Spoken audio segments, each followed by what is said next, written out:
صدقے میں ایسی شام آئے جناب زہرا کے صدقے میں ایسی شام آئے میں سے یقین سے آیا ان کے روزے سے میں سے یقین سے آیا ان کے روزے سے میں سے یقین سے آیا ان کے روزے سے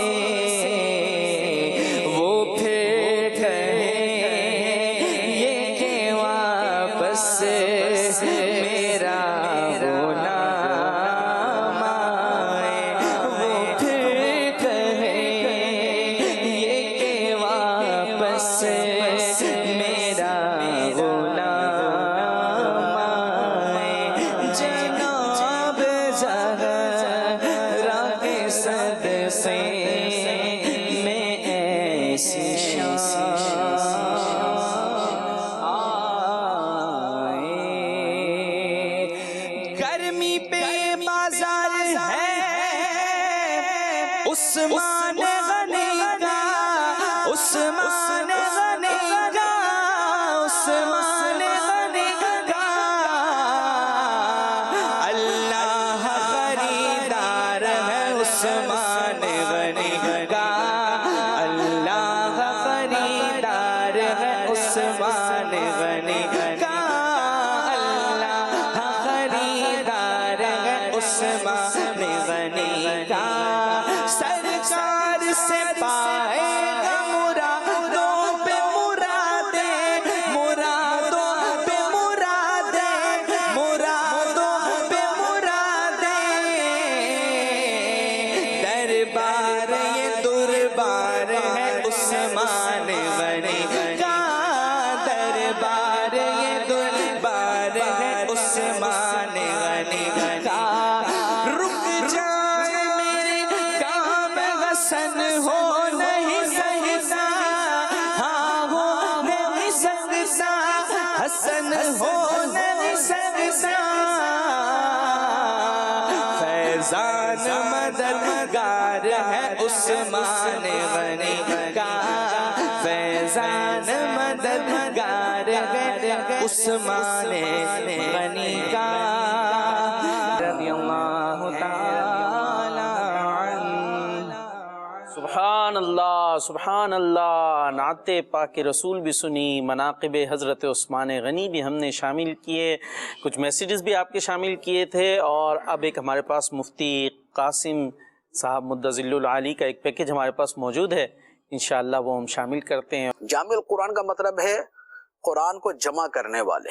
ماشاءاللہ۔ قرآن پاک کا جو جمع ہے وہ بنیادی طور پہ 3 مرتبہ ہوا، یعنی کہ 3 اس کے سٹیپ ہیں، مرحلے ہیں اس کے۔ صحیح۔ پہلا مرحلہ تو یہ تھا کہ قرآن پاک پورے کا پورا اس ترتیب کے ساتھ ہو جس ترتیب کے ساتھ یہ لوح محفوظ پہ ہے۔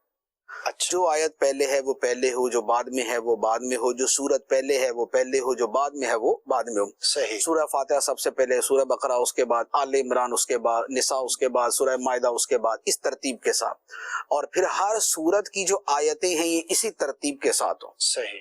یہ جو ترتیب تھی اس اعتبار سے جو جمع قرآن ہے، کیونکہ قرآن تو تھوڑا تھوڑا کر کے نازل ہوا، صحیح۔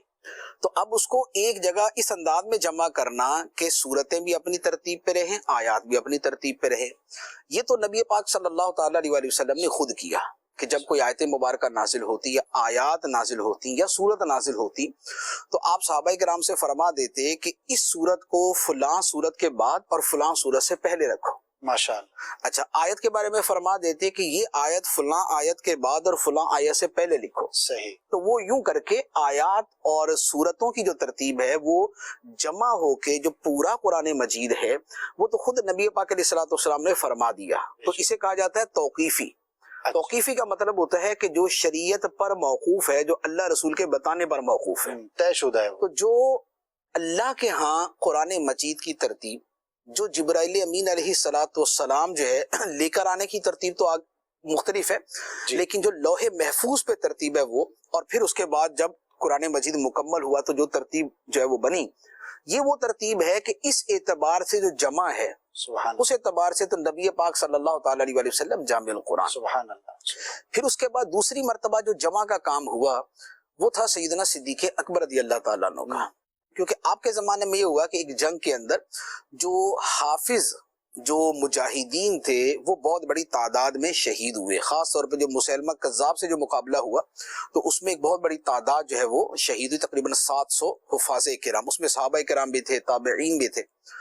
تو اس پر جو ہے حضرت عمر فاروق رضی اللہ تعالیٰ نے جو ہے وہ کہا کہ یہ تو بڑا مسئلہ ہو جائے گا اگر اس طرح حافظ شہید ہوتے رہے جی، تو اب جو قرآن پاک ہے ایسا نہ ہو کہ کوئی آیت کسی حافظ کے ساتھ ہی چلی جائے کہ حافظ ختم ہو جائے، باقی تو سب کو تھوڑا تھوڑا یاد ہے، تو پھر وہ والا مسئلہ ہو جائے گا. حضرت عمر فاروق رضی اللہ تعالیٰ عنہ صدیق اکبر رضی اللہ تعالیٰ عنہ کے پاس ہے. حضرت عمر فاروق رضی اللہ تعالیٰ نے یہ کہا کہ کسی کی ذمہ داری لگا کے پورا قرآن پاک ایک بک شیپ میں، ایک کتاب کے انداز میں ایک جگہ جمع کر لیا جائے، کیونکہ اس سے پہلے جو قرآن پاک تھا وہ لوگوں کے دلوں میں تو پورا تھا کہ جو حافظ تھے ان کے دلوں میں ترتیب سے موجود تھا، تراویح اسی کے مطابق جو ہے نا وہ لوگ اپنے اپنے ہاں پڑھتے تھے، راتوں کو قرآن پڑھنے والے اسی طرح پڑھتے تھے، لیکن کسی ایک کتاب کے اندر نہیں تھا. کوئی حصہ اونٹ کی ہڈی پہ لکھا ہوا، کوئی کسی کھال پہ لکھا ہوا، کوئی پیپر پہ لکھا ہوا، کوئی پتوں پہ لکھا ہوا، کوئی کپڑے پہ لکھا ہوا، تو یوں آیات تھی مختلف.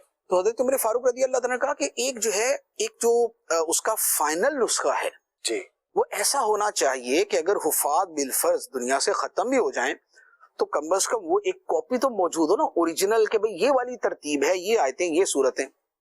ماشاءاللہ. تو سیدنا ابوبکر صدیق رضی اللہ تعالیٰ عنہ نے جواب دیا کہ میں وہ کام کیسے کروں کہ جو کام سرکار دو عالم صلی اللہ علیہ وسلم نے نہیں کیا. اللہ اکبر. کیونکہ یہ ایک ذہن میں تو آتا ہے نا کہ بھئی کام ضروری ہوتا تو سرکار بھی کرتے، صحیح. جب نبی پاک علیہ الصلوۃ والسلام نے نہیں کیا تو ہم کیوں کریں؟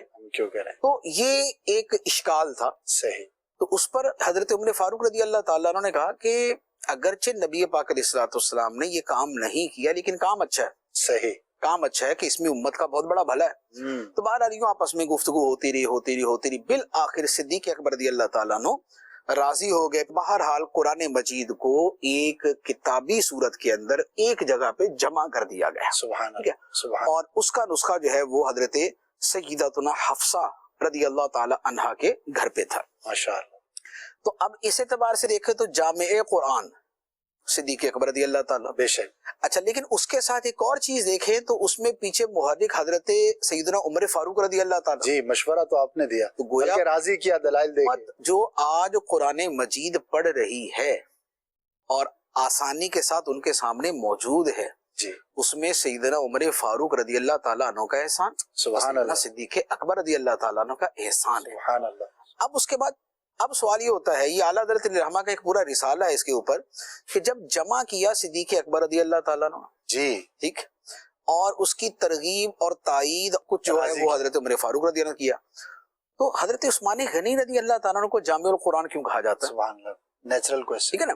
تو اس کے اوپر پھر اعلیٰ حضرت الرحمہ کا پورا رسالہ، اور یہ ترتیب اعلیٰ حضرت الرحمہ نے بیان فرمائی ہے. اس میں پھر فرمایا کہ حضرت عثمان غنی رضی اللہ تعالیٰ عنہ کا جو لقب ہے اس کی وجہ یہ ہے کہ جب اسلام بہت سارے ممالک میں پھیل گیا، جی، اور عجمی جو علاقے تھے وہاں تک بھی اسلام پہنچا، پہلے عرب میں تھا، عرب سے دیگر عرب ملکوں میں، پھر عجم کے ملکوں میں گیا، تو اس پر کیا ہوا کہ اس پہ ایک صحابی نے آ کے حضرت عثمان غنی رضی اللہ تعالیٰ عنہ سے کہا کہ بھئی یہاں تو قرآن مجید کے اعتبار سے اتنا مسئلہ نہیں ہو رہا، صحیح، لیکن دوسرے علاقوں میں یہ ہو رہا ہے کہ قرآن پاک کو پڑھنے کی مختلف اجازتیں تھیں، مختلف انداز میں پڑھنے کی اجازتیں تھیں، صحیح، کیونکہ قریش کی لغت کچھ اور تھی اور دوسرے کچھ قبیلوں کی اور تھی، تیسرے قبیلے کی کچھ اور تھی، اور سب کو یہ اجازت تھی کہ قرآن کے الفاظ کو اپنی لغت کے مطابق پڑھ لیں. صحیح. تو اب جو جس علاقے کا صحابی جس علاقے میں گیا اس نے ویسے جا کے پڑھا، وہاں والوں نے اسی کو اڈاپٹ کر لیا. صحیح. اب دوسرے والا آ کے وہاں پر قرآن پڑھے، وہ بولے نہیں یہ تو قرآن تھوڑی ہے، قرآن تو یہ ہے. تو اب گویا قرآن پاک کے بارے میں یہ اختلاف شروع ہو گیا کہ بھئی وہ والا پڑھنا صحیح ہے یا یہ والا پڑھنا صحیح. نفس حکم کے اعتبار سے تو وہ ساری صورتیں جائز تھی، صحیح، نبی پاک علیہ الصلوۃ والسلام نے اجازت دی تھی مختلف لغات عرب کے اوپر پڑھنے کی، صحیح، اور ایک پھر حدیث مبارک بھی ہے انزل القرآن علی سبعۃ احرف، پھر اس کی بھی تفسیر اس میں آ جاتی ہے۔ جی جی، لیکن وہ صحابی جو تھے انہوں نے کہا کہ اگر یہ اختلاف ایسے جاری رہا تو امت تو اس قرآن پڑھنے کے الفاظ پر ہی آپس میں لڑ پڑے گی۔ بالکل تو بنیادی یہ ایک چیز ہے۔ بڑا خطرناک معاملہ ہے، آپ لوگوں کو کسی ایک لغت پہ جمع کریں۔ سبحان اللہ، سبحان اللہ، تو اس پر سیدنا عثمان غنی رضی اللہ تعالیٰ عنہ نے پھر یہ کیا کہ آپ نے جتنے بھی دوسرے نسخے تھے وہ آپ نے سارے جمع کیے، سبحان اللہ، اور ان نسخوں کو پھر سٹینڈرڈ نسخہ بنایا حضرت حفصہ رضی اللہ تعالی عنہا کے جو پاس تھا، جو پہلے تھا سر، جو پہلے تھا، اور جس کی تائید دیگر حفاظ صحابہ کرام اور صحابیات کرتے تھے سبحان کہ بھئی یہاں جو لکھا ہوا ہے جس انداز میں ہے یہ بالکل وہ ہے جو نبی پاک علیہ الصلوۃ والسلام کی لغت پر تھا، سبحان اللہ، یعنی عربی لغت ایک، لیکن اس کے اندر پھر لغات کے جو مختلف ڈیفرنسز ہوتے ہیں وہ والے آ گئے۔ سبحان اللہ، تو پھر اس نسخے کے اوپر سب کو متفق کیا گیا، اس کی پھر کاپیاں بنوا کے سیدنا عثمان غنی رضی اللہ تعالیٰ عنہ نے پھر پوری اسلامی مملکت میں بھیجی، کیا بات ہے، اور پوری امت کو ایک انداز کے اوپر جمع فرمایا، سبحان اللہ، اور وہ جو اضافی تھے وہ سارے کے سارے آپ نے جو ہے وہ رپوش کر دیے، وہ آپ نے سائیڈ میں کر دیے۔ تو اب جو امت پڑھتی ہے سبحان اللہ، وہ سیدنا عثمان غنی رضی اللہ تعالیٰ عنہ کے اسی متفق علیہ، واہ، جس پر پھر سب صحابہ کرام متفق ہوئے، جس پر ائمہ متفق ہوئے، جس پر امت متفق ہوئی، یہ وہ والا ہمارے سامنے نسخہ ہے جو چلتا آ رہا ہے۔ سبحان اللہ، تو یہ چونکہ کارنامہ سیدنا عثمان غنی رضی اللہ تعالیٰ عنہ کا ہے، تو اب یوں کہہ لیں کہ اظہار تشکر کے طور پہ سبحان اللہ، اب ہر جمعے کو خطبے میں ان کا نام اسی لقب کے ساتھ لیا جاتا ہے، وعلی جامع القرآن، اور اس ہستی پر سلام ہو واہ، کہ جو قرآن مجید کو جمع کر لے۔ کیا بات ہے، جی، پروگرام ہے کھلے آنکھ صلی اللہ کہتے کہتے، اور گفتگو جاری ہے مسلمانوں کے تیسرے خلیفہ حضرت سیدنا عثمان غنی رضی اللہ تعالیٰ عنہ کے حوالے سے، اور ہمارے مبلغ گفتگو فرما رہے ہیں خالد امیر مدنی، انہوں نے بھی ہمیں جوائن کیا ہے، اور اب انہی کی طرف ڈائریکٹ ہم چلتے ہیں کہ حضور کیا فرمائیں گے حضرت عثمان غنی رضی اللہ تعالیٰ عنہ کی شان و عظمت کے حوالے سے۔ بسم اللہ الرحمن الرحیم، نحمدہ و نصلی و نسلم علی خاتم النبیین۔ رب العالمین جل وعلا کے مصطفیٰ کریم صلی اللہ تعالیٰ علیہ وآلہ وسلم محبوب ہے، اور جن ہستیوں کو مصطفیٰ کریم علیہ السلام نے محبوب بنایا ہے کیا بات سے حضرت عثمان غنی رضی اللہ تعالیٰ عنہ بھی ہیں۔ نبی پاک علیہ السلام کی تربیت کا شاہکار ہیں یہ، سبحان عقد اللہ، عالم صلی اللہ تعالیٰ علیہ وآلہ وسلم کے صحابہ کے اجمالی فضائل اگر بیان کیے جائیں تو صحیح، قرآن مجید ارشاد فرماتا ہے اولئک الذین امتحن اللہ قلوبہم للتقوی، سبحان کہ اللہ، تقوی کو اللہ تبارک و تعالی نے ان کے دلوں پر نقش فرما دیا ہے۔ کیا بات ہے، کیسا تقوی ان کے دلوں پر نقش ہوا ہے؟ جب حضرت سیدنا عثمان غنی رضی اللہ تعالی عنہ کے وصال کا معاملہ ہے اور بلوائی حملہ کرتے ہیں، تو اس وقت جو گفتگو بلوائیوں سے حضرت عثمان غنی رضی اللہ تعالی عنہ کی زوجہ کی ہوتی ہے، اس صحیح، میں حضرت عثمان غنی رضی اللہ تعالی عنہ کا کردار بڑا واضح ہے۔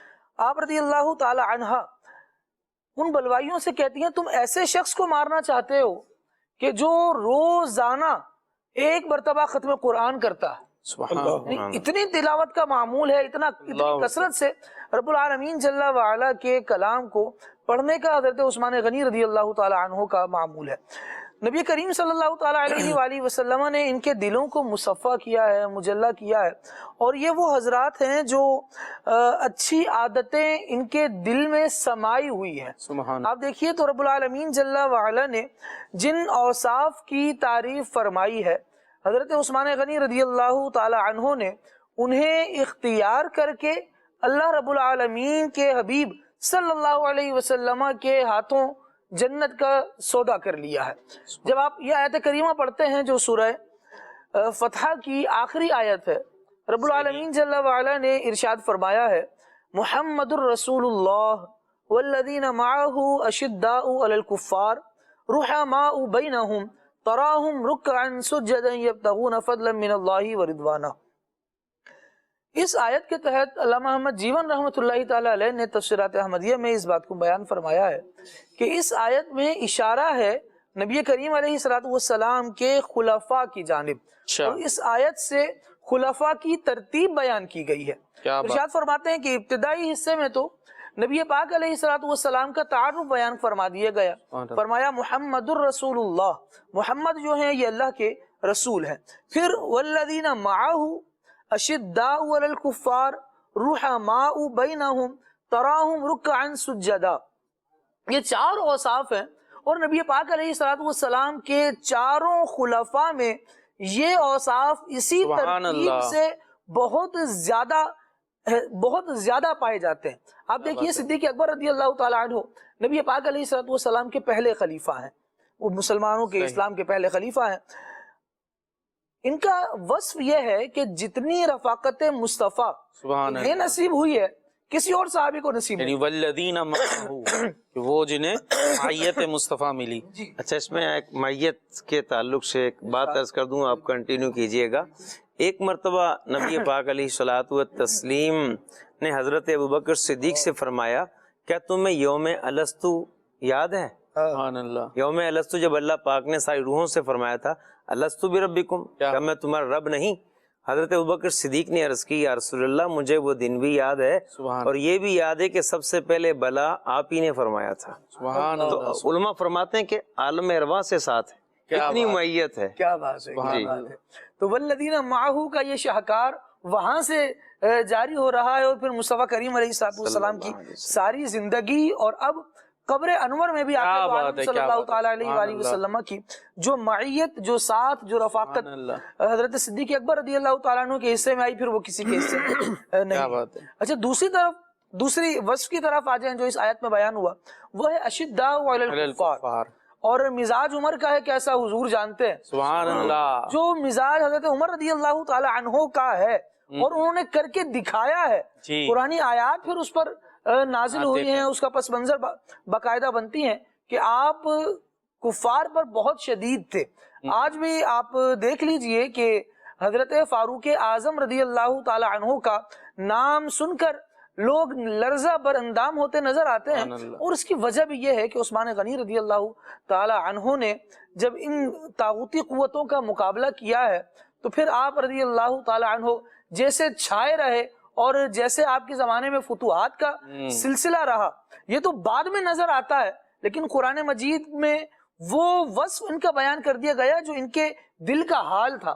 فرما دیا گیا اشداء علی الکفار، حضرت فاروق اعظم رضی اللہ تعالیٰ عنہ کی شان بیان، یہاں پر حضرت فاروق اعظم رضی اللہ تعالی عنہ کی شان بیان ہوتی ہے، اور یہ نبی پاک علیہ الصلوۃ والسلام کے دوسرے خلیفہ ہوئے۔ تیسرے خلیفہ حضرت عثمان غنی رضی اللہ تعالی عنہ، آپ جامع القرآن ہیں، صاحب الہجرتین ہیں، اور بہت سارے اوصاف آپ کے ہیں، لیکن ایک بہت بڑا وصف جسے قرآن مجید نے بیان فرمایا وہ یہ ہے کہ آپ رحماء بینہم کی جیسی تصویر ہے، ایسی پھر مثال نہیں ملتی۔ مومنوں پر بہت زیادہ رحم دل، بہت زیادہ مومنوں کے لیے گھلنے والے، ان کی بھلائی چاہنے والے۔ آپ دیکھیے کہ وہ جو واقعہ ہے کہ بیر روما یا بیر معونہ جو حضرت عثمان غنی رضی اللہ تعالی عنہ نے خرید کر سخت مشکل کے عالم میں مسلمانوں پر وقف کیا، سبحان وہ کیسا عالم تھا، لوگوں کو پانی پینے کے لیے چاہیے تھا۔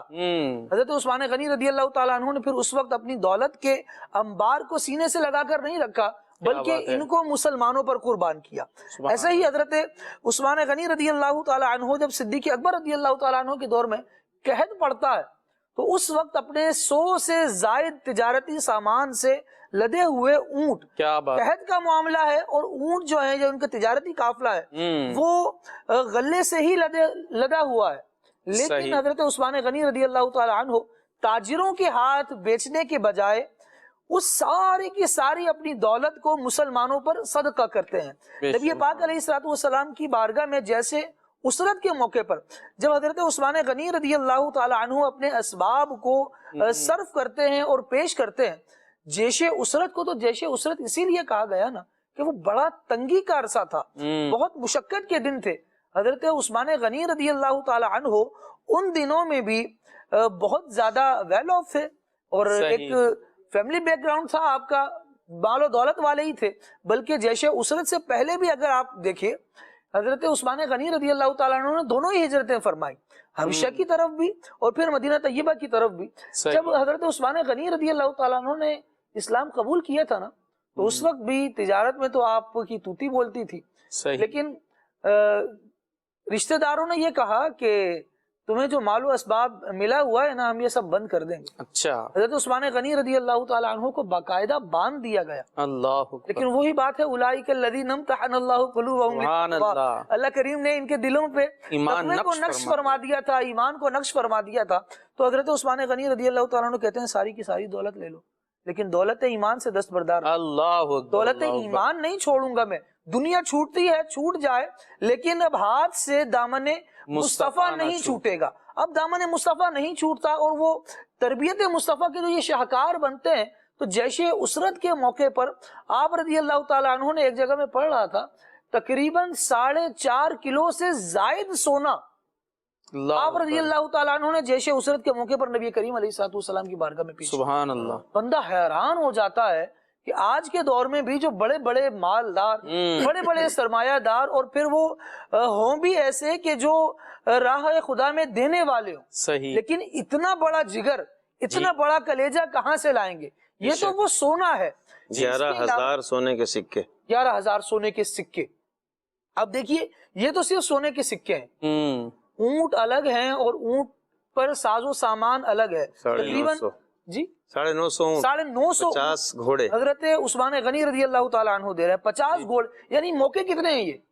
ایسا نہیں ہے کہ زندگی کے مختلف مواقع پر عثمان غنی رضی اللہ تعالیٰ عنہ کا یہ حال سامنے آ رہا ہو، یہ ایک موقع ہے جیش اسرت کا، اور حضرت عثمان غنی رضی اللہ تعالیٰ عنہ یہ سب کا سب دے رہے ہیں۔ اچھا، یہ سب کا سب حضور کو پیش کیا، تو اس کا ہونا کیا تھا؟ کیا نبی پاک علیہ الصلوۃ والسلام نے ان سارے اونٹوں پر، سارے گھوڑوں پر خود سواری فرمانی تھی؟ مسلمان ہی تھے نا جو پیادہ تھے، یعنی پیدل تھے، لیکن اسلام پر جان لٹانے کے لیے تیار تھے۔ اب جب اتنی دور تک یہ ایسے جائیں گے، عثمان غنی رضی اللہ تعالیٰ عنہ نے اس بات کو پسند نہیں فرمایا، اسی لیے نبی پاک علیہ الصلوۃ والسلام نے بھی تو ترغیب دلائی تھی کہ یہ مشکل کا مرحلہ ہے، اس میں آپ مدد کریں۔ اب حضرت عثمان غنی رضی اللہ تعالیٰ عنہ کا دل کتنا نرم ہے اور کتنا مدد کرنے والا ہے، روحا ماؤ بینہم کا کیسا زبردست مصداق ہے یہ دل کہ حضرت عثمان غنی رضی اللہ تعالیٰ عنہ یہ ساری کی ساری دولت یک مشت نبی اکرم صلی اللہ تعالیٰ علیہ وآلہ وسلم کی بارگاہ میں پیش کرتے ہیں، اور یہ بات اس بات کو ظاہر کرتی ہے کہ عثمان غنی مسلمانوں سے کتنا پیار کرنے والے، کتنی محبت اپنے دل میں رکھنے والے ہیں۔ عثمان غنی رضی اللہ تعالیٰ عنہ نے، وہ جو آپ نے بھی ابھی کچھ دیر پہلے گفتگو فرمائی کہ شہادت کا جب وقت ہے تو آپ نے مسلمانوں کو جنگ میں جھونکا نہیں کہ یہیں پر آ کر سب لڑو اور معاملات تہس نہس کر دو، نہیں۔ عثمان غنی رضی اللہ تعالیٰ نے کہا کہ مجھے نبی پاک علیہ الصلوۃ والسلام کی وصیت ہے، جو چادر مجھے نبی پاک علیہ الصلوۃ والسلام کی بارگاہ سے عطا ہوئی ہے، دشمن وہ چھیننا چاہے گا، کھینچنا چاہے گا، اسے پھاڑنا چاہے گا۔ نبی پاک علیہ الصلوۃ والسلام کے فرامین میں جو الفاظ ہیں ان کے یہ تراجم کیے گئے، لیکن مجھے نبی پاک علیہ الصلوۃ والسلام کی وصیت ہے کہ میں نے یہ نہیں چھوڑنی۔ عثمان غنی رضی اللہ تعالیٰ عنہ نے اپنی جان دے دی، لیکن مسلمانوں میں ان کو خون ریزی نہیں ڈلوائی، ان میں خون ریزی نہیں ہونے دی۔ اچھا، اس میں اس سارے پہلو میں ایک اور بات ہے شاہ صاحب جس پر توجہ ہونی چاہیے۔ صحیح، حضرت عثمان غنی رضی اللہ تعالیٰ عنہ کی جب شہادت ہوئی، آپ کی عمر کتنی ہے؟ 82 سال آپ کی عمر ہے۔ صحیح، 82 سال بندہ جب اپنی عمر کی گزار لیتا ہے 82 ایئرز، تو آپ اندازہ لگائیے 82 ایئرز گزر چکے ہیں، اب اس بندے کے فہم و فراست کا کیا عالم ہوگا، کیونکہ نبی پاک علیہ الصلوۃ والسلام کی تربیت یافتہ ہے، اور اس وقت جس نے ساری زندگی لوگوں پر احسان کرتے ہوئے گزاری ہو، تو لوگوں کا اس بندے کے ساتھ وفاؤں کا کیا عالم ہوگا۔ سبحان اللہ، یہ اشارہ کریں تو کیا نہ ہو جائے۔ بے شک، یہی تو وجہ تھی نا کہ حضرت مولا کائنات علی مرتضیٰ کرم اللہ تعالی وجہ الکریم نے اپنے شہزادگان کو اس لیے مقرر فرمایا کہ آپ نے حضرت عثمان غنی رضی اللہ تعالیٰ عنہ، عثمان غنی کے دروازے پر حسنین کریمین کھڑے ہوئے تھے۔ سبحان نتیجہ یہ ہے کہ دفاع صحابہ حسینیت ہے۔ سبحان اللہ، سبحان اللہ، کیا بات ہے، بہت پیارا جملہ آپ نے ارشاد فرمایا، اللہ آپ کو جزائے خیر عطا فرمائے۔ حضرت علی رضی اللہ تعالی عنہ جو ہے اپنے شہزادوں کی یہ ڈیوٹی لگا رہے ہیں اس لیے کہ ان کے دل میں حضرت عثمان غنی کی محبت ہے. محبت ہے. عثمان غنی رضی اللہ تعالی عنہ کو ذو النورین کہا جاتا ہے، بڑا مشہور لقب ہے. ایک تو وجہ اس کی یہ بیان کی گئی کہ ذو النورین اس لیے کہا جاتا ہے کہ نبی پاک علیہ الصلوۃ والسلام کی دو شہزادیاں آپ رضی اللہ تعالی عنہ کے نکاح میں آئیں. ایک وجہ وہ بھی ہے جو حضرت مولا کائنات علی المرتضی شیر خدا کرم اللہ تعالی وجہ الکریم نے بیان فرمائی. حضرت مولا کائنات بیان فرماتے ہیں اب یہ بات ہے حضرت علی رضی اللہ تعالی عنہ کی، ٹھیک ہے، اور سمجھ یہ آتا ہے کہ یہ بات حضرت علی رضی اللہ تعالی عنہ نے مصطفیٰ کریم علیہ الصلوۃ والسلام سے سنی ہوگی. کیونکہ بات ایسی ہے کہ حضرت علی رضی اللہ تعالی عنہ فرماتے ہیں کہ عثمان اس لیے ذو النورین ہے کہ ملائے اعلیٰ میں اس کا یہی نام رکھا گیا ہے. سبحان اللہ. یہ ملائے اعلیٰ میں آسمانی فرشتے جو ہے اسے ذو النورین کہتے ہیں. یہ بات بتانے والا کون ہوگا؟ یقیناً مصطفیٰ کریم علیہ الصلوۃ والسلام ہی ہوں گے. اور آقا دو عالم صلی اللہ تعالی علیہ وآلہ وسلم جب ان باتوں کو بیان فرما رہے ہیں اور صحابہ میں عثمان کی محبت اتار رہے ہیں، صحابہ کے سامنے اس بات کا اعلان کر رہے ہیں. جیسے عسرت کے موقع پر جب چیزیں پیش کی گئی تو نبی پاک علیہ الصلوۃ والسلام کیا ارشاد فرماتے ہیں کہ اب عثمان جو کرے اس پر کچھ مواخذہ نہیں ہے. یہ جو بات ہے یہ دلوں میں کیسا عشق عثمان داخل کر رہی ہے کہ حضرت عثمان نے جو کام کیا ہے اللہ اس سے راضی ہو گیا ہے. جو کام حضرت عثمان نے کیا ہے رسول اللہ اس سے راضی ہو گئے ہیں اور یہاں تک راضی ہیں، فرماتے ہیں کہ اب یہ جو کچھ کرے مواخذہ نہیں. اعتماد کی طرح ایک تو بھی صلح حدیبیہ والی بات ہوئی. دوسری بات اگر ہم یہاں پر دیکھیں تو نبی پاک علیہ الصلوۃ والسلام نے اپنی دونوں شہزادیوں کا جب نکاح یکے بعد دیگرے، یعنی پہلے ایک نکاح میں رہیں، جب ان کا انتقال ہو گیا تو دوسری شہزادی نبی پاک علیہ الصلوۃ والسلام نے ان کا نکاح حضرت عثمان غنی رضی اللہ تعالیٰ عنہ سے فرمایا. جب ان کا انتقال ہو گیا نا تو نبی پاک علیہ الصلوۃ والسلام نے ایک جملہ ارشاد فرمایا اور وہ بھی حضرت عثمان غنی رضی اللہ تعالیٰ عنہ کی محبت کو دل میں بڑھاتا ہے. نبی پاک علیہ الصلوۃ والسلام نے ارشاد فرمایا اگر میری 2 کے بجائے 10 بیٹیاں بھی ہوتی تو ایک کے بعد ایک عثمان میں تمہارے نکاح میں دیتا رہتا. اللہ، یہ کیسا اعتماد ہے ایک سسر کا اپنے داماد پر، ایک نبی کا اپنے امتی پر، ایک آقا کا، ایک رسول کا اپنے صحابی پر. کہ اپنی بیٹی کتنی پیاری ہوتی ہے. اور نعوذ باللہ اگر ایسا ہو، ہم اپنے ارد گرد کے ماحول میں اس کو رکھ کر تھوڑا سا جائزہ لیں کہ اگر داماد ایسا ہے کہ جو بیٹی کی رکھوالی نہیں کر پا رہا، بیٹی کی حفاظت نہیں کر پا رہا، دیکھ بھال نہیں کر پا رہا اور بیٹی کا انتقال ہو جاتا ہے، کیا کوئی باشعور فرد اپنی دوسری بیٹی کا نکاح ایسے شخص سے کرے گا؟ بالکل بھی نہیں کرے گا. بلکہ وہ تو شاید یہ کہہ رہا ہوگا کہ اس کی اگر لاپرواہی سے میری بیٹی کا انتقال ہوا ہے تو جو بھی اس سے رشتہ کر رہا ہوگا نا اس کو بھی جا کر منع کرے گا. لیکن عثمان غنی رضی اللہ تعالیٰ عنہ پر اعتماد کیسا ہے؟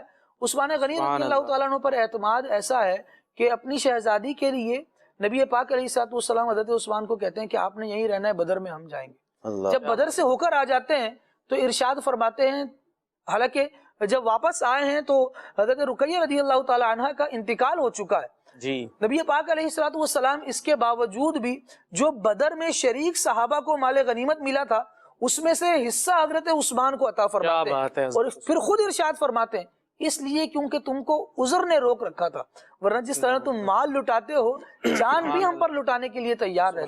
فرمایا نا کہ عثمان اللہ اس کے رسول کی اطاعت میں تھا. اس موقع پر بدر میں جب شرکت نہیں کی، نبی پاک علیہ السلام کی شہزادی کی خدمت ہے. کیا بات، ٹھیک ہے، یعنی اپنی زوجہ ہیں، زوجہ بیوی ہیں، لیکن نبی پاک علیہ السلام کی شہزادی ہیں. تو کیونکہ ان کی تیمارداری میں تھے، فرمایا اللہ اس کے رسول کی اطاعت میں تھے. سبحان اللہ، سبحان اللہ. حضرت عثمان غنی رضی اللہ تعالیٰ عنہ. میں ایک بات عرض کروں گا وقار بھائی، وہ آیت مبارکہ میں جو ہے نا تراہم رکعان سجدہ، اس پہ بھی بات کریں تاکہ بات کمپلیٹ ہو جائے. رب العالمین جل وعلا نے یہاں 3 خلفاء کا تو تذکرہ ہوا، چوتھے جو حضرت مولا کائنات علی مرتضی شیر خدا کرم اللہ تعالی وجہہ الکریم ہے، اور ان کے وصف یہ ہیں کہ یہ رب العالمین جل وعلا کے حضور سجدے کرتے، رکوع کرتے، تلاوت قرآن کرتے دیکھے جاتے ہیں. اور آپ کے نمایاں اوصاف میں سے جس طرح ایک شجاعت نمایاں وصف ہے آپ کا، ایسے ہی عبادت بھی آپ کی زندگی کا ایک نمایاں ترین وصف ہے. تو یہ چوتھا جو وصف آیت کریمہ میں بیان ہوا یہ حضرت مولا کائنات علی المرتضیٰ شیر خدا کرم اللہ تعالی وجہ الکریم میں پایا جاتا ہے. لہٰذا امام احمد جیون رحمۃ اللہ تعالی نے ارشاد فرمایا یہ آیت اشارہ کر رہی ہے کہ ان اوصاف کے ساتھ آپ خلافت کو نبی پاک علیہ الصلوۃ والسلام کے اصحاب میں ملازم. سبحان اللہ سبحان اللہ. ہمارے خالد بھائی نے بہت خوبصورت گفتگو کی کہ نبی پاک علیہ الصلوۃ والسلام کا کیسا اعتماد ہے حضرت عثمان غنی رضی اللہ تعالیٰ عنہ پر، اور کس انداز سے حضرت عثمان غنی رضی اللہ تعالیٰ عنہ نے اپنے مال کو اس اسلام کی ترویج و اشاعت کے لیے خرچ کیا کہ جس اسلام کا کلمہ آج میں اور آپ پڑھ رہے ہیں. مجھ پہ اور آپ پر بھی احسان ہے حضرت عثمان کا کہ وہی وہ مال خرچ کر رہے ہیں. جیش عسرت جو ہے اس کے لیے، یعنی جس جنگ میں غزوہ تبوک تھی جس میں تنگی تھی مال کی، تو وہ غزوہ کیوں ہو رہی ہے، وہ جنگ کیوں ہو رہی ہے؟ اسلام کو پھیلانے کے لیے. اب وہاں پر ضرورت مال کی بھی ہے، جان لٹانے والے کھڑے ہیں پر سواری نہیں ہے، مال کی ضرورت ہے تو مال خرچ ہو رہا ہے حضرت عثمان غنی رضی اللہ تعالیٰ عنہ کا. وہ مال جو ہے، اور وہ اس میں خوبصورت کتنا وہ واقعہ اگر ہم دیکھیں، آپ نے اختصاراً، ظاہر ہے آپ جو جس عنوان سے لے کر چل رہے تھے بات کی کہ حضور علیہ الصلوۃ والسلام کھڑے ہو کر ترغیب دلا رہے ہیں، تو حضور ترغیب دلا رہے ہیں، عثمان کیسے بیٹھے رہے؟ وہ کھڑے ہو کر عرض کرتے ہیں یا رسول اللہ 100 اونٹ میری طرف سے بمائے سامان. وہ بیٹھ گئے، حضور تو اور ترغیب دلا رہے ہیں. اب عثمان نے اعلان کر دیا اپنی طرف سے، لیکن میرے آقا ترغیب دلا رہے ہیں، حکم فرما رہے ہیں، وہ پھر کھڑے ہو جاتے ہیں. میرے آقا 200، اب ہو گیا اپنی طرف سے چندے کا اعلان اپنی طرف سے، وہ بیٹھ جاتے ہیں، لیکن آقا تو کھڑے ہوئے ہیں نا، آپ تو ابھی بھی ترغیب ارشاد فرما رہے ہیں، وہ پھر کھڑے ہو جاتے ہیں کہ آقا 300. یعنی بار بار میرے آقا فرما رہے ہیں تو میں بیٹھا کیسے رہوں جب مجھے اللہ نے مال دیا. اور پھر پیش کرنے کی بات آتی ہے تو وہ آپ کے سامنے ہی ہے. پھر خیر خواہی کیسی جب مال آتا ہے. وہ حضرت صدیق اکبر کے دور میں قحط سالی ہے، اور وہ اونٹ جو آئے تھے وہ 1000 اونٹ تھے جن کے اوپر وہ مال جو ہے وہ گندم وغیرہ لدی ہوئی تھی. تو 1000 اونٹوں پر جو ہے وہ گندم لدی ہوئی. اور وہ سوچئے اماؤنٹ کتنا بنتا ہے. یعنی مال کی بات تو آتی ہے لیکن اس مال سے وہ کرتے کیا تھے یہ دیکھیے. اور پھر جب وہ آتے ہیں آ کے ڈیلر صاحب کے پاس کہ جناب آپ ہمیں دے دیں، ہم جو ہے وہ 2 گنا نفع دے دیں گے، اور زیادہ دے دیں گے. میں اور زیادہ. تو کہا اس سے زیادہ کیا دیں گے؟ فرمایا مجھے 10 گنا مل رہا ہے. 10 گنا مل رہا ہے؟ کس سے مل رہا ہے؟ کہ سارا مال رہا ہے خدا میں. جیسے پھر آج میں وہی بات دہراؤں گا، 2-3 دن پہلے بھی ہم نے یہ بات کی تھی کہ دولت عثمانی کے پیچھے ایک اور خوبصورت چیز جو ہے نا وہ قلب عثمانی ہے. کیا بات ہے. خرچ کہاں ہونی ہے دولت، اور اس کا فائدہ مسلمانوں کو کیسے پہنچ سکتا ہے. عثمان غنی رضی اللہ تعالیٰ عنہ یہ کر کے دکھا. کیا دل، مطلب وہ دل بھی، چندہ ہم بھی دے دیتے، چلو بھائی تھوڑا سا دے دیا، کروڑ پتی سیٹ ہیں تو چلو چند ہزار چند لاکھ دے دیے. لیکن یہاں جس طرح بہ رہی ہے دولت، آپ یہ دیکھیں نا، خذ من اموالہم صدقۃ تطہرہم وتزکیہم بہا. اللہ اکبر. اللہ پاک فرما رہا ہے محبوب آپ ان سے لیں سبحان اللہ، اور ان کو ستھرا کر دیں. کیا بات ہے. تو قلب عثمانی کو ستھرا تو نبی پاک علیہ السلام، کیا بات ہے، کیا بات ہے. تزکیہ ان کا حضور نے فرمایا، تصفیہ حضور نے فرمایا ہے. جنہیں حضور نے اجلا کر دیا ان کا دل کتنا خوبصورت ہوگا. اور وہ جو اس میں ہے کہ اس کے بعد حضور نے فرمایا تھا کہ آج کے بعد جب وہ پیش کیا اس مال کو، حضور الٹتے پلٹتے جاتے تھے اور فرماتے تھے کہ آج کے بعد عثمان جو کریں ان پر مواخذہ نہیں. اچھا اس میں جو یہ بات تھی کہ یہ حضور نے گویا گارنٹی دی تھی کہ اب عثمان کچھ غلط کریں گے نہیں. یعنی یہ جو بات تھی نا کہ آج عثمان کچھ بھی کریں اس کے بعد ان پر مواخذہ نہیں، تو کیا مطلب پکڑ نہیں ہوگی، وہ کچھ غلط بھی کریں تو بات یہ تھی کہ وہ اب غلط کریں گے نہیں. نہ پہلے غلط کیا، جی ہاں، نہ پہلے غلط کیا نہ آئندہ کریں گے. اور یہ گارنٹی دے دی کہ ان پہ مواخذہ نہیں، مطلب ان کے دل کی وہ تزکیہ ہو گیا کہ اب انہوں نے غلط راہ پر چلنا ہی نہیں ہے. تو یہ حضرت عثمان غنی. پانی کی کمی ہوتی ہے، اب یہ بھی دین، ہجرت کی ہے، لوگ چھوڑ کر آئے سب کچھ، مدینے میں آئے ہیں، پانی میٹھا نہیں مل رہا تو عثمان غنی کا مال خرچ ہوتا ہے، وہاں پر انہیں میٹھا پانی مہیا کیا جاتا ہے. تو جو میں بات عرض کر رہا تھا کہ یہ دین کی ترویج و اشاعت میں حضرت عثمان غنی رضی اللہ تعالیٰ عنہ کا مال کام کر رہا ہے. تو سب کی اپنی اپنی اہمیت ہوتی ہے. کوئی جان کے ساتھ خدمت کرتا ہے، کوئی مال کے ساتھ، اور آپ نے اپنی جان کے ساتھ بھی خدمت کی. جس طریقے سے آپ نے جو ہے وہ شہادت پیش کی ہے یہ دین اسلام کے لیے تھی، ٹھیک ہے نا. تو یہ حضرت عثمان غنی رضی اللہ تعالیٰ عنہ. اور اب بلال بھائی کی طرف ہم چلتے ہیں. حضور کیا فرمائیں گے؟ قرآن کے حوالے سے آپ نے ذکر کیا تھا کہ شان عثمان غنی کیسے قرآن سے پتہ چلتی ہے، اور نبی پاک علیہ الصلوۃ والسلام کے کچھ فرمان. اور پھر ایک بات ہے جو میں بھی عرض کیا کرتا ہوں کہ حضور حضرت عثمان غنی نے اپنے مال سے جنت خریدی. لوگ کچھ خریدتے ہیں، انہوں نے تو پوری جنت خرید لی. تو حضور کتنی دفعہ جنت خرید لی انہوں نے. اللہ اکبر. نبی کریم صلی اللہ تعالیٰ علیہ وآلہ وسلم کا بڑا پیارا فرمان ہے کہ اللہ تبارک و تعالیٰ نے جس طرح تمہارے رزق کی تقسیم رکھی ہے نا، صحیح کہتے ہیں کھانے دانے دانے کھانے والے کا نام. تو فرمایا جس طرح اللہ تبارک و تعالیٰ نے تم میں تمہارا رزق تقسیم کیا ہے تو تم میں تمہارے اخلاق بھی تقسیم فرمائے ہیں. سبحان اللہ. اخلاق کس کے کیسے ہوں گے یہ بھی رب تبارک و تعالیٰ نے سب کو عطا فرمایا ہے. نبی کریم صلی اللہ تعالیٰ علیہ وسلم نے اپنی شہزادی حضرت رقیہ رضی اللہ تعالیٰ عنہ جو پہلے نکاح میں آئی تھی عثمان غنی رضی اللہ تعالیٰ عنہ کے، ان سے ارشاد فرمایا تھا کہ بیٹی یہ جو تمہارے شوہر عثمان ہیں اخلاق کے معاملے میں یہ میرے مشابہ ہیں. اللہ اکبر. اللہ یعنی نبی کریم صلی اللہ تعالیٰ علیہ وسلم کے اخلاق جب حضرت امی جان حضرت عائشہ صدیقہ طیبہ طاہرہ رضی اللہ تعالیٰ عنہ سے پوچھے تو آپ نے کہا کہ ان کا خلق تو قرآن ہے. کیا بات. قرآن دیکھ لو تو مصطفیٰ نظر آتے ہیں، مصطفیٰ کو دیکھ لو تو قرآن نظر آتے ہیں. اور پھر حضور اپنی بیٹی سے کیا فرما رہے ہیں کہ اگر میرے اخلاق دیکھنے ہو اور میری تصویر عملی تصویر دیکھنی ہو تو پھر تمہارے شوہر عثمان کے اندر مجھے نظر آتی ہے. تو نبی کریم صلی اللہ تعالیٰ علیہ وسلم کے جو اخلاق ہیں ان کے یہ جامع ہیں، حضور کے اخلاق سے انہوں نے حصہ پایا ہے. اور یہاں پر میں اس کا صرف ایک بات ذکر کر کے آگے بڑھوں گا کہ نبی کریم صلی اللہ تعالیٰ علیہ وسلم چاہتے تو بادشاہ نبی بھی بن سکتے تھے، لیکن آپ نے بندہ نبی ہونا اختیار کیا اور آپ نے بظاہر بادشاہت اختیار نہیں کی، چونکہ اصل جو غنا ہے، جو اصل جو کہہ لیں کہ سخاوت ہے وہ دل کی ہوتی ہے. نبی کریم صلی اللہ تعالیٰ علیہ وسلم نے بظاہر ایک بندہ نبی بن کے زندگی گزاری، کوئی بظاہر مال و اسباب موجود نہیں ہے، لیکن جب نوازنے پر آئیں تو بڑے بڑے بادشاہوں کو شرما دیں. یہ آپ کی ایسی سخاوت ہے. نبی کریم صلی اللہ تعالیٰ علیہ وسلم کے انہی اخلاق سے حصہ حضرت عثمان غنی رضی اللہ تعالیٰ عنہ کو بھی. اب ہم نے اتنے سارے مال و اسباب کا ذکر کیا، ہو سکتا ہے کوئی سننے والا یہ سوچ رہا ہو کہ یار ٹھیک ہے اتنا زیادہ خرچ کرتے تھے تو خود کی لائف بھی تو ایسی ہوگی نا، لگژری لائف ہوگی، ہزار اونٹ جا رہے ہیں، 950 اونٹ جا رہے ہیں، 50 گھوڑے جا رہے ہیں اور 4.5 کلو سونا جا رہا ہے، تو یہ تو ایک ایک باری میں اتنا لٹا رہے ہیں تو خود کی زندگی میں کتنا ٹھاٹ باٹ ہوگا. لیکن علماء نے ان کی سیرت کے اندر بڑی پیاری بات کہ کہا کہ لوگوں کو کھانا وہ کھلاتے تھے جو بادشاہ کھاتے ہیں. اللہ اکبر. جب کھلانے کی بات آتی تھی تو کہا امارت والا بادشاہوں والا کھانا ان کو کھلاتے تھے. جب خود کھانے کی باری آتی تھی تو کہا ان کے سامنے کوئی بہت اعلیٰ کھانے نہیں ہوتے تھے بلکہ سرکہ اور زیتون وغیرہ یہ چیزیں، نہایت سادہ کھانا. نبی کریم صلی اللہ علیہ وسلم کی سیرت. اسی طرح بتایا جاتا ہے حضرت حسن رضی اللہ تعالیٰ عنہ بیان فرماتے ہیں کہ جب یہ خلیفہ بن گئے، آپ سمجھتے ہیں کہ پہلے ٹھیک ہے انسان ایک امیر تھا، اس نے اپنی مال سے اس طرح کا وہ کہنے کے ٹھاٹ بٹ اختیار نہیں کیا، اب تو خلیفہ بن گئے. یعنی بعض لوگ کہتے ہیں نا کہ یار اب میرا منصب ایسا ہے کہ مجھے دکھانا پڑے گا لوگوں کو. آپ خلیفہ بننے کے بعد آپ کا عالم کیا ہے؟ بتاتے ہیں کہ ایک مرتبہ مسجد نبوی میں آرام فرما رہے تھے، جب آپ آرام کر کے اٹھے تو آپ کے باقاعدہ جسم پر اس چٹائی کے نشانات تھے جس پر آپ نے آرام کیا تھا. چاہتے تو کیسا گدا استعمال کر سکتے تھے، کیسا نرم بستر استعمال کر سکتے تھے، لیکن آپ کے جسم پر وہ نشانات موجود تھے جس طرح نبی کریم صلی اللہ علیہ وسلم کے مبارک جسم پر کئی بار دیکھے گئے. اور جب آپ انہی نشانات کے ساتھ مدینے کی گلیوں میں چل رہے تھے تو آوازیں پتہ کیا تھی؟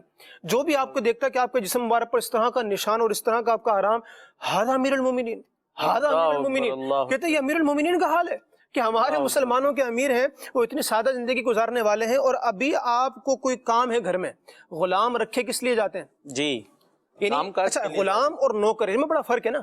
نوکر جو گھر میں ہوتے ہیں اگر وہ آپ کو وقت پر میسر نہ ہو تو آپ نوکری پہ رکھیں گے، رکھا ہی ان کو اس کام کے لیے کہ ہمیں کوئی کام نہ کرنا پڑے.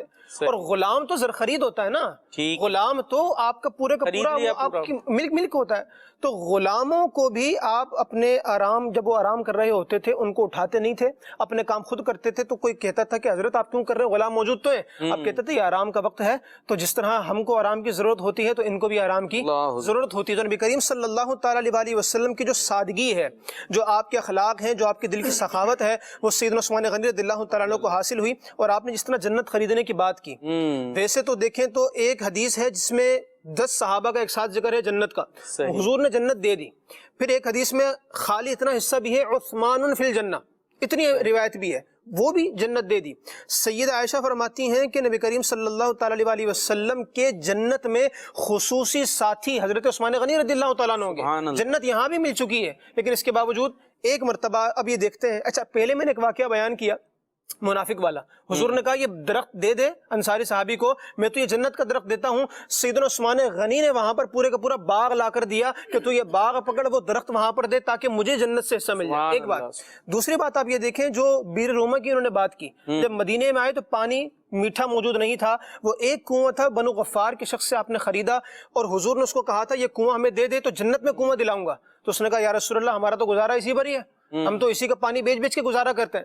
تو عثمان غنی رضی اللہ تعالیٰ عنہ نے 35,000 درہم دیے. بہت بڑا اماؤنٹ ہے، 35,000 روپے نہیں ہے یہ 35,000 درہم ہے. آپ نے وہ دیے وہ کنواں خریدا اور حضور کے بارگاہ میں یا رسول اللہ آپ نے جو آفر ان کو دی تھی وہ میرے لیے بھی ہے، کیا آپ میرے لیے جنت کی ضمانت دیتے ہیں کہ اگر میں یہ کنواں خرید کر دے دوں آپ مجھے جنت کا کنواں دلائیں گے؟ تو حضور نے کہا بالکل تمہارے لیے بھی ہے۔ آپ نے کہا میں نے وہ کنواں مسلمانوں پہ صدقہ کیا۔ پھر آپ یہ دیکھیے ایک اور موقع پر جب مسجد حرام کی توسیع کی بات آ رہی ہے تو حضور نے مکے کے رہنے والے ایک شخص سے کہا کہ تمہارا جو مکان ہے یہ ہمیں چاہیے، ہم مسجد حرام کو بڑا کرنا چاہتے ہیں۔ تو اس کی یا رسول اللہ یہی ہمارے پاس جائے پناہ ہے، ہم کیسے یہ ہم نہیں دے سکتے۔ تو عثمان غنی رضی اللہ تعالیٰ عنہ بتایا جاتا ہے کہ وہ ان کا دوست تھا زمانہ جاہلیت میں۔ آپ گئے، آپ نے باقاعدہ 10,000 دینار سونے کے سکے 10,000 دینار دیے اور وہ مکان اس خریدا۔ حضور نے ان کو بھی آفر کی تھی صاحب مکان کو کہ تم یہ مکان دے دو میں جنت میں مکان دلاؤں گا۔ آپ مکان خرید کر گئے، اللہ اکبر، مکان خرید کر گئے اور پھر عرض کیا رسول اللہ کیا میرے لیے بھی آفر ہے کہ مجھے جنت کا مکان ملے گا؟ کہا تمہارے لیے بھی ہو جائے گی اگر دلواتے ہو۔ تو عرض کیا رسول اللہ پھر یہ میرا مکان مسجد حرام کی توسیع میں شامل فرما لیجئے۔ تو نبی کریم صلی اللہ تعالیٰ علیہ وسلم جو مالک جنت ہیں ان سے ان کا بار بار جنت خریدنا یہ بتا رہا ہے کہ عثمان غنی رضی اللہ تعالیٰ عنہ جنت کے خریدار ہیں اور جنت قطعی جنتی صحابی ہیں کہ عثمان غنی جنتی۔ اب ہمیں بھی جنت پہ جانا ہے اور جنت تو حضرت عثمان نے خرید لی ہے، تو اب جو حضرت عثمان سے بگاڑے گا تو پھر خود ہی سوچ لے کہ جنت تو حضرت عثمان غنی رضی اللہ تعالیٰ عنہ۔ ظاہر ہے مراد مقصد یہی ہے کہ جو اس کے دل میں صحابہ کی محبت ہوگی ظاہر ہے پھر جنت اسی کو ملنی ہے، اور معاذ اللہ اگر یہاں کچھ بدگمانی ہے تو پھر معاملہ خراب ہوگا۔ جی آصف بھائی کی طرف چلیں گے اور وہ کیا فرماتے ہیں، پھر کچھ کالز بھی ہیں اور پھر تذکرہ شہادت بھی اگر موقع ملا تو انشاءاللہ شامل کرتے اور کلام بھی ہے۔ اب آصف بھائی، صحیح بخاری و مسلم کی ایک حدیث پاک ہے، نبی کریم صلی اللہ تعالیٰ علیہ وسلم اپنے کشان اقدس میں آرام فرما رہے ہیں، لیٹے ہوئے ہیں اور پنڈلی جو ہیں وہ دونوں پنڈلیاں مبارک ظاہر ہیں، کپڑا نہیں ہے ان پر، یعنی اس طرح سے آپ لیٹے ہوئے ہیں گھر میں۔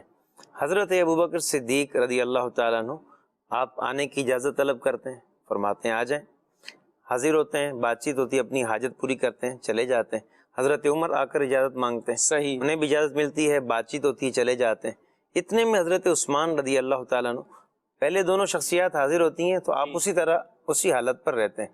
تیسرے حضرت عثمان غنی حاضر ہوتے ہیں، اجازت مانگتے ہیں اندر آنے کی، نبی کریم صلی اللہ علیہ وسلم اٹھ کر بیٹھ جاتے ہیں اللہ اور ان کپڑوں کو درست کرتے ہیں۔ صحیح، اور ایک روایت کے مطابق سیدہ عائشہ رضی اللہ تعالیٰ عنہ سے فرماتے ہیں تم بھی اپنے کپڑے درست کر لو۔ تو حضرت عثمان غنی کو اجازت ملتی ہے، وہ آتے ہیں، بات ہوتی، چلے جاتے ہیں۔ سیدہ عائشہ رضی اللہ تعالیٰ عنہ ان کے بعد جانے کے بعد عرض کرتی ہیں یا رسول اللہ صلی اللہ علیہ وسلم میرے والد آئے آپ اسی طرح لیٹے رہے، حضرت عمر آئے آپ اس طرح لیٹے رہے، لیکن حضرت عثمان غنی کے آنے پر اتنا اہتمام کیا، آپ نے اپنی پنڈلیوں کو بھی ڈھک لیا۔ تو نبی کریم صلی اللہ علیہ وسلم نے فرمایا الا استحی من رجل تستحی منہ الملائکہ، کیا میں ایسے شخص سے حیا نہ کروں جس سے فرشتے بھی حیا کرتے ہیں؟ نبی پاک علیہ السلام نے فرمایا کہ فرشتے حیا کرتے ہیں عثمان غنی سے۔ اور آپ کی حیا کا معاملہ کیسا تھا، جب نبی پاک علیہ السلام مکے سے مدینے آنے والوں اور انصار کے درمیان، مہاجرین اور انصار کے درمیان مواخات فرما رہے تھے، اس وقت کا واقعہ ہے کہ وہاں فرشتے موجود تھے، فرشتے وہاں سے ہٹ گئے۔ نبی پاک علیہ السلام نے فرشتوں سے پوچھا تم یہاں سے کیوں ہٹ گئے؟ عرض کی کہ یا رسول اللہ صلی اللہ علیہ وسلم حضرت عثمان وہاں موجود تھے، ان کے پیٹ سے کپڑا ہٹ گیا تھا تو ہمیں حیا آئی کہ یہ عثمان اتنے حیا والے ہیں، تو ہم ان کی حیا کی وجہ سے وہاں سے ہٹ گئے۔ آپ غور کریں کہ فرشتے ان سے حیا کرتے ہیں۔ حضرت عثمان غنی رضی اللہ تعالیٰ عنہ ایسے حیا والے، نبی پاک صلی اللہ علیہ وسلم نے فرمایا الحیاء شعبۃ من الایمان، حیا ایمان کا ایک شعبہ ہے۔ اسی طرح فرمایا جب تیری حیا نہ رہے تو جو چاہے کر۔ تو حیا بڑی بنیادی چیز ہے، ایک بندہ مومن کو با حیا ہونا چاہیے۔ اور آپ کیسا اہتمام کرتے ہیں اپنے غسل خانے میں؟ آپ کی زوجہ کا بیان ہے، گھر والوں کا بیان ہے کہ جب آپ غسل فرماتے تہبند باندھ کر غسل کرتے، اور اس میں بھی جو ہے نا جھک جایا کرتے تھے، کیوار سے لگ جایا کرتے تھے، اور یوں جو ہے وہ اتنی حیا تھی آپ میں۔ حیا ایمان سے ہے، اور یہ بھی فرمایا میری امت میں سب سے با حیا عثمان ہے۔ تو کیا بات ہے حضرت عثمان غنی کی۔ اور پروگرام اختتام کی لمحات کی طرف، اور منقبت عثمان غنی نہ ہو یہ کیسے ہو سکتا ہے، تو انشاءاللہ منقبت عثمان غنی شامل کرتے ہیں۔ ملی تقدیر سے مجھ کو صحابہ کی ثنا خوانی، ملا ہے فیض فیض عثمانی ملا ہے فیض عثمانی رکھا محصور ان کو بند ان پر کر دیا پانی شہادت حضرت عثمان کی بے شک ہے لاسانی نبی کے نور تولے وہ نورین کے لائے نبی کے نور تولے کر وہ نورین کے لائے انہیں حاصل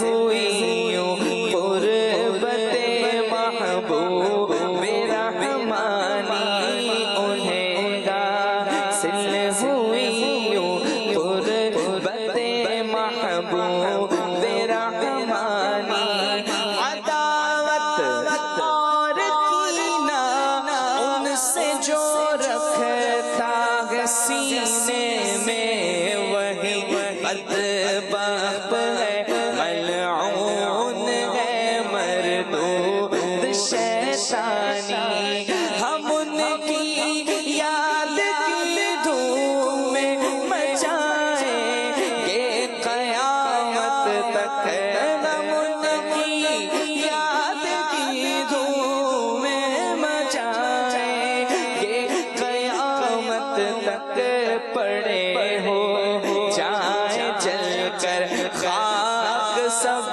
آدائے عثمانی سخن آ کر یہاں عطار کا اتمام کو پہنچا تیری عظمت پہ ناطق اب بھی ہے آیات قرآنی ملی تقدیر سے مجھے جو صحابہ کی ثنا خوانی ملا ہے فیض عثمانی ملا ہے فیض عثمانی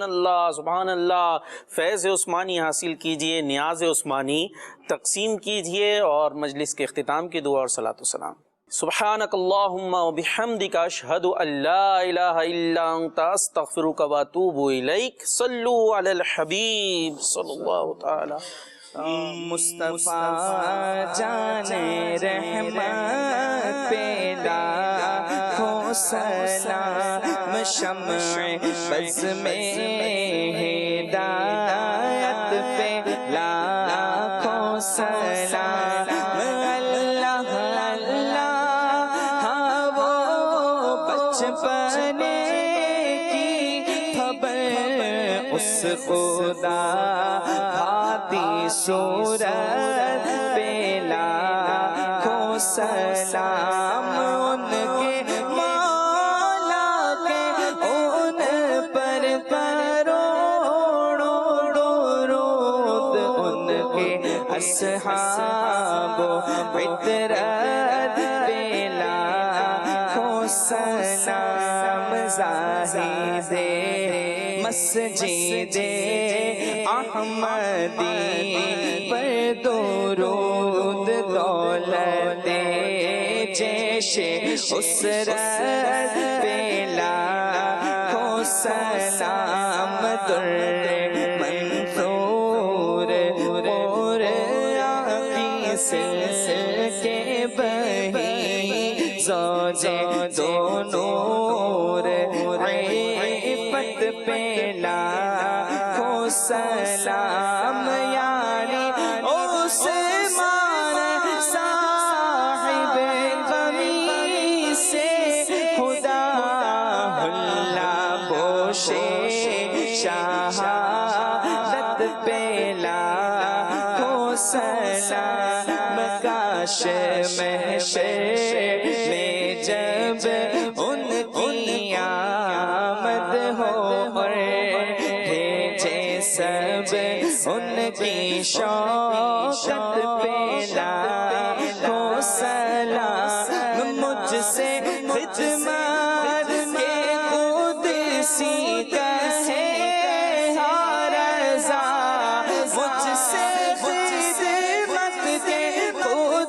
سی کہے ہر زارا مصطفیٰ جانے رحمت بلا کو سلام شمع بز میں ہدایت بلا کو سلام چلو